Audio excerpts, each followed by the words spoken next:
Hello friends, मैं जयदीप कुशवाहा आप सभी का जैन क्लासेस में स्वागत करता हूं। हम लोग पढ़ रहे थे मध्य प्रदेश की नदियां। आज हम पढ़ेंगे मध्य प्रदेश की क्षिप्रा नदी के बारे में। तो आप सभी को क्षिप्रा नदी के बारे में मैं आज आप सभी को पढ़ाने वाला हूं, जिसमें मैं आप सभी को क्षिप्रा नदी को मानचित्र के माध्यम से समझाऊंगा। आप सब मानचित्र के माध्यम से क्षिप्रा नदी को याद रखें तो आसानी से याद रख पाएंगे। तो हम क्षिप्रा नदी के बारे में स्टार्ट करते हैं कि क्षिप्रा नदी का उद्गम कहाँ से होता है। तो क्षिप्रा नदी के यदि हम उद्गम की बात करें तो क्षिप्रा नदी का उद्गम होता है हमारे इंदौर जिले में। एक पहाड़ी है काकराबर्डी पहाड़ी।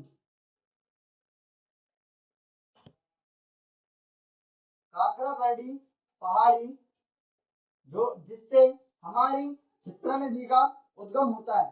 काकराबर्डी पहाड़ी में एक कुंड है बणेश्वर कुंड। बणेश्वर कुंड से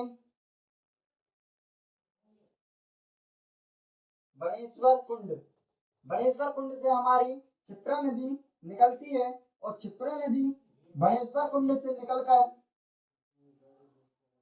प्रवाहित होती हुई जाती है और उज्जैन पहुंचती है।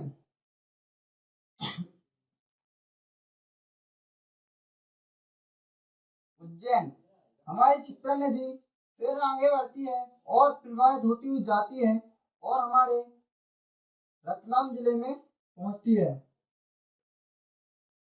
रतलाम और रतलाम से बहती हुई यह मंदसौर में, मंदसौर वाले क्षेत्र में यह चंबल नदी से मिल जाती है। चंबल नदी जो कि मैंने आप सभी को कल पढ़ा चुका हूँ कि चंबल नदी का उद्गम महू इंदौर से होता है और यह जाकर यमुना नदी में इटावा के समीप यमुना नदी में जाकर मिल जाती है। तो अब हम देखते हैं कि क्षिप्रा नदी की सहायक नदियां।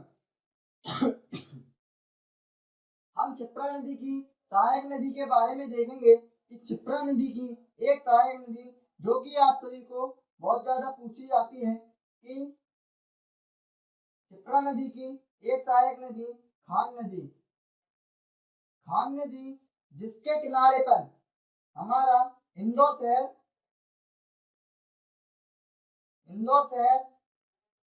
खान नदी के किनारे पर स्थित है।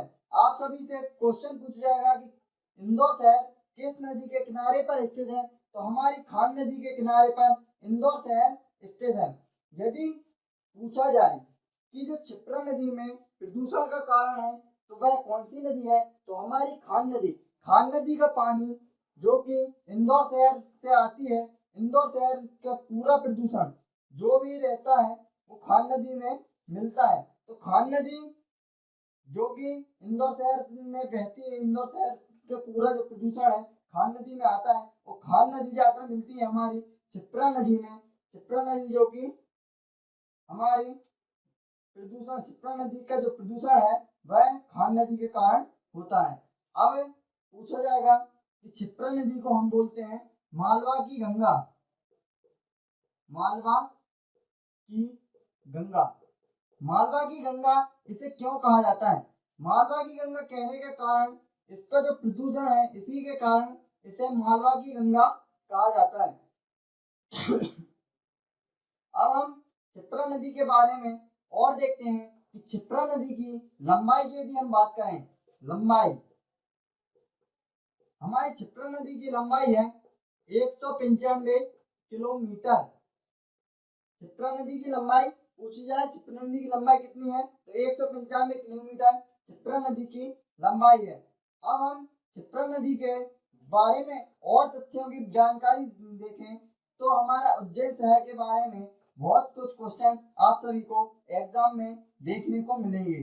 जैसे उज्जैन में लगता है कुंभ का मेला।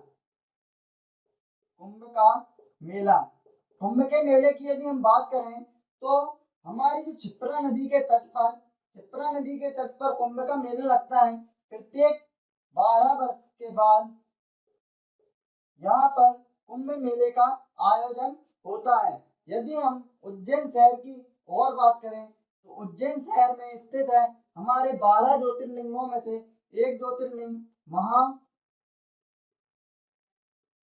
महाकालेश्वरम। महाकालेश्वरम ज्योतिर्लिंग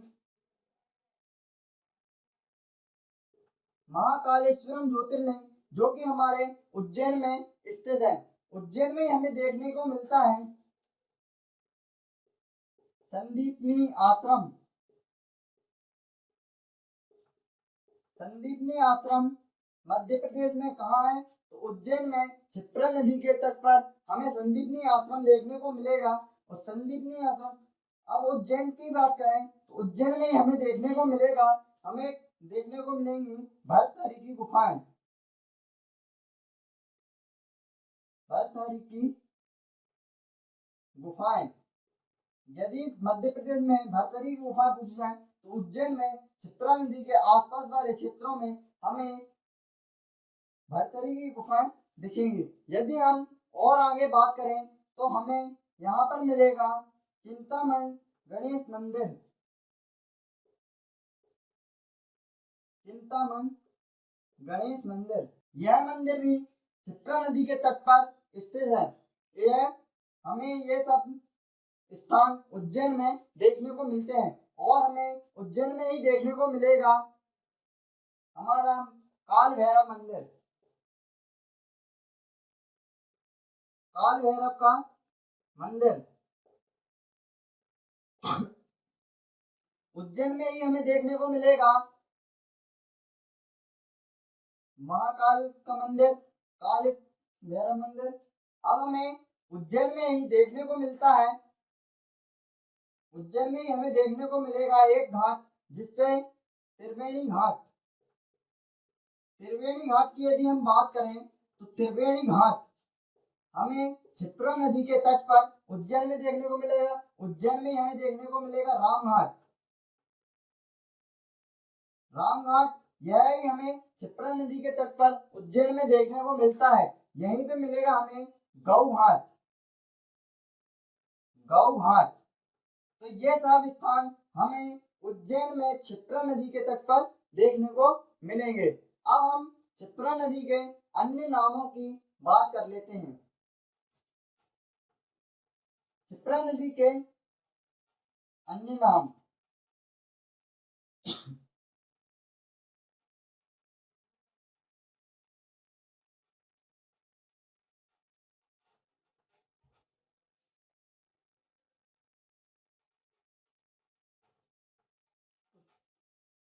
अब हम देखते हैं क्षिप्रा नदी के अन्य नाम।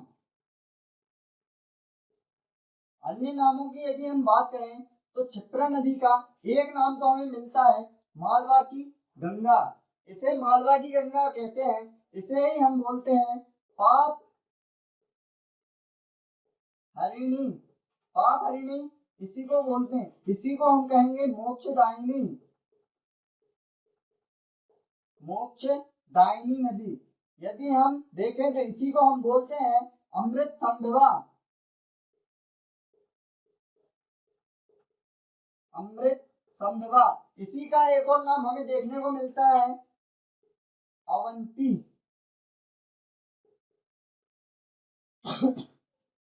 इसी के और भी नाम देखने को मिलेंगे जैसे त्रिलोक्य। त्रिलोक्य मिलेगा। और इसका नाम एक और मिलता है हमें ज्वार हरिणी। ज्वार हरिणी। ज्वार हरिणी नदी इसको इसलिए बोलते हैं कि यह जब प्रवाहित होती है तो यह मालवा के जिन जंगलों से प्रवाहित होती है उनमें कई जड़ी बूटियां होती हैं।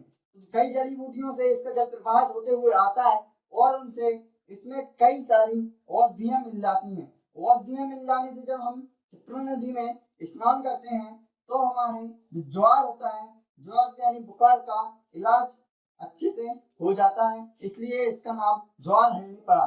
इसी का नाम हमें एक मिलता है पूर्ण सलीला। पूर्ण सलीला, ये हो गए हमारी क्षिप्रा नदी के अन्य नाम। अब हम क्षिप्रा नदी के बारे में और आगे देखते हैं कि क्षिप्रा नदी, जो कि क्षिप्रा नदी में प्रदूषण है, इस कारण क्षिप्रा नदी के, यदि हम देखें कि क्षिप्रा नदी में प्रदूषण और इस कारण इसके जल जो है प्रदूषित हो गया है और यहाँ पर जो उज्जैन जिला है उसमें जल की कमी होने लगी है। इस कारण क्षिप्रा नदी में हमारी जो नर्मदा नदी जो कि अमरकंटक से इस प्रकार प्रवाहित होती है, इसका जल हमारे क्षिप्रा नदी में लाने के लिए हमने एक परियोजना बनाई है, नर्मदा क्षिप्रा लिंक परियोजना। नर्मदा क्षिप्रा लिंक परियोजना। इस परियोजना का प्रारंभ जो कि यदि इसकी शुरुआत की हम बात करें तो यह नवंबर 2012 में इस परियोजना की शुरुआत की गई है। यदि हम देखें कि यह परियोजना क्यों बनाई गई, कि जो हमारी खान नदी है, खान नदी के कारण क्षिप्रा नदी प्रदूषित हो गई है, उसमें जल की कमी होने लगी। और एक कारण और है, यदि देखें उज्जैन में कुंभ मेले का आयोजन होता है, कुंभ मेला जिसमें बहुत सारे जो श्रद्धालु हैं उन वह आते हैं, जिस कारण यहाँ पर जो जल संसाधन होते हैं उनकी कमी होने लगती है। जल संसाधनों की कमी के कारण जो है हमारे उज्जैन वाले जिले में, उज्जैन वाले क्षेत्र में जल के संसाधनों की कमी होती है, जिससे हमें जल आपूर्ति की कमी होती जाती है। तो हमने जो नर्मदा नदी का जो पानी है उसे हमने क्षिप्रा नदी में लाके मिला दिया है। जो नर्मदा नदी का पानी है उसे क्षिप्रा नदी का ले आए। हम देखते हैं इस रूट की लंबाई, तो हमारे 115 किलोमीटर लंबा हमने यहाँ से यहाँ तक इसको मिलाया है। तो यह हो गई नर्मदा क्षिप्रा लिंक परियोजना। तो हमने हमारी क्षिप्रा नदी के बारे में लगभग सभी इंपॉर्टेंट क्वेश्चनों के बारे में चर्चा कर चुके हैं कि यह कहाँ मिलती है। तो यह हमारी चंबल नदी में मिलती है। चंबल नदी कहाँ मिलती है? हमारे इटावा में मिलती है। ये सारे क्वेश्चन आप सभी को अनेक एग्जाम में देखने को मिलेंगे अच्छे से। आप सभी इनको मानचित्र के माध्यम से जिस प्रकार मैंने आप सभी को याद कराया है, यदि याद कर लेते हैं तो आप सबको क्षिप्रा नदी से कोई भी ऐसा क्वेश्चन नहीं है जो आप सभी का गलत हो जाए। यह आप सभी को मैंने अच्छे से पढ़ा दी। Thank you so much.